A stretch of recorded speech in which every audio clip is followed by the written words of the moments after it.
প্রশ্ন আছে আপনারা যে কালেকটিভলি অনলাইন অ্যাক্টিভিস্টরা যারা কাজ করেছে, খুবই গুরুত্বপূর্ণ কাজ আপনারা করেছেন, সেই জায়গা থেকে আমার একটা প্রশ্ন হচ্ছে যে আমরা একটা বিভেদ দেখতে পাচ্ছি, এবং এই বিভেদটা শুধু বাংলাদেশের রাজনীতির মাঠে না, ইভেন অনলাইনে যারা রাজনৈতিকভাবে প্রভাব বিস্তার করেছেন আপনারা, তাদের মধ্যেও এক ধরনের বিভেদ দেখতে পাচ্ছি।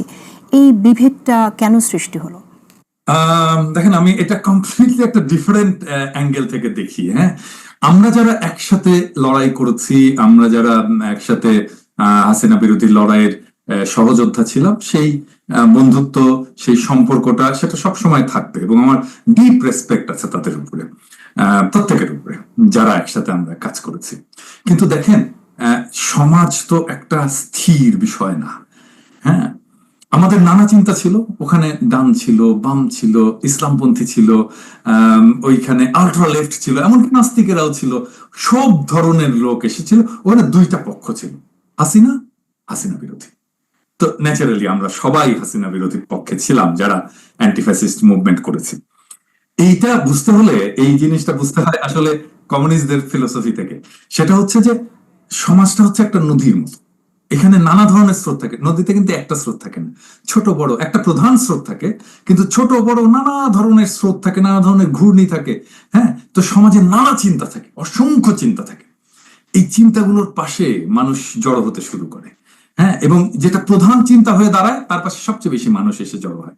তো আমাদের প্রধান দ্বন্দ্বটা ছিল, হাসিনা যখন রেজিমে ছিল, ফ্যাসিবাদ থাকবে নাকি ফ্যাসিবাদ থাকবে না। তো আমরা ফ্যাসিবাদ থাকবে না সেই পক্ষে সবাই এক হয়েছিলাম, ওটাই প্রধান দ্বন্দ্ব হয়েছিল, সবাই এসে ওইখানে মিট করেছিলাম। এখন ফ্যাসিবাদ চলে গেছে, নাই। তাহলে এখন সমাজের দ্বন্দ্বগুলো কি কি?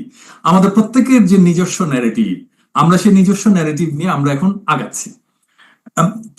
সোসাইটিতে প্রবলেম আছে, রাষ্ট্রে প্রবলেম আছে, সমাজে সমস্যা আছে। তো সমাজের সমস্যাটা কিভাবে সমাধান হবে, আমাদের প্রত্যেকের একটা ইমাজিনেশন আছে, কল্পনা আছে যে আমি এইভাবে সমাধান করবো, প্রভাবে এইভাবে সমাধান হবে। তো সবার চিন্তা কি এক না? এক না, সবার চিন্তা আলাদা আলাদা আলাদা। এখন এই যে চিন্তার দখল, এটা তো নিতে হবে, নিবে, সবাই নেবে। আমরা সবাই আমাদের ইমাজিনেশনের জন্য লড়াই করি, ফাইট করি, আমাদের ইমাজিনড ওয়ার্ল্ড নিয়ে ফাইট করি। আমি একটা স্বপ্ন দেখি, আমি একটা স্বপ্ন দেখি যে বাংলাদেশ, আগামীর বাংলাদেশটা কেমন হবে। ধরেন জেসিন, আপনার একটা স্বপ্ন আছে আগামীর বাংলাদেশটা কেমন হবে। কিছু কিছু মিল আছে, কিন্তু সব কি মিলবে? না, মিলবে না। তো এরকম প্রত্যেকের চিন্তার মধ্যে একটা আগামীর বাংলাদেশ আছে, প্রত্যেকের চিন্তার মধ্যে একটা আগামীর সম্ভাবনা আছে। সেই সম্ভাবনাগুলো তো এখন আমি যেভাবে করতে চাই, আরেকজন যেভাবে করতে চাই, সেটা তো এক না। যেমন ধরেন, আমার ইমাজিনেশনে আগামীর বাংলাদেশে আওয়ামী লীগ থাকবে না, আওয়ামী লীগ দলই থাকবে না। আগামীর বাংলাদেশে ধানমন্ডি 32 নম্বর থাকবে না, ওইটা মাটির সাথে মিশে যাবে। আগামীর বাংলাদেশে ইন্ডিয়ার কোনো হেজিমনি থাকবে না, ভারতীয় আগ্রাসনের কোনো চিহ্ন থাকবে না, ইন্ডিয়া কিচ্ছু করতে পারবে না বাংলাদেশে। আগামীর বাংলাদেশ হবে একটা সাম্যের সমাজ, আগামীর বাংলাদেশ হবে একটা ইনসাফের সমাজ। এটা আমার স্বপ্ন। এখন এই স্বপ্নের সাথে যে অ্যালাইন না, তার সাথে তো আমার ঐক্য বা থাকবে না। ন্যাচারালি আমি তার সাথে চলতে পারবো না, চলবো না। হয়েছে এখন এখন এটাকে যদি এখন বুঝতে আমরা যদি বলি যে আমরা আমরা সবাই আবার একসাথে থাকবো, এটা তো সম্ভব না, এটা একেবারেই সম্ভব না। ধরেন এখন একজন যে লেফট, আলট্রা লেফট, সে যেভাবে আগামীর বাংলাদেশ চিন্তা করে, তার সাথে কি আমার চিন্তা মিলবে? একজন ইসলামপন্থীর চিন্তা মিলবে? মিলবে না তো। তো সেই জন্য এই কনফ্লিক্ট গুলো হচ্ছে, এবং এটাই স্বাভাবিক। এবং এই কনফ্লিক্টের মধ্যে দিয়ে সমাজ আগাবে। যে সবচেয়ে ভালো স্বপ্ন, যে সবচেয়ে ভালো ইমাজিনেশন জনগণের সামনে দাঁড় করাইতে পারবে, তার আশেপাশের জনগণ দাঁড়াবে।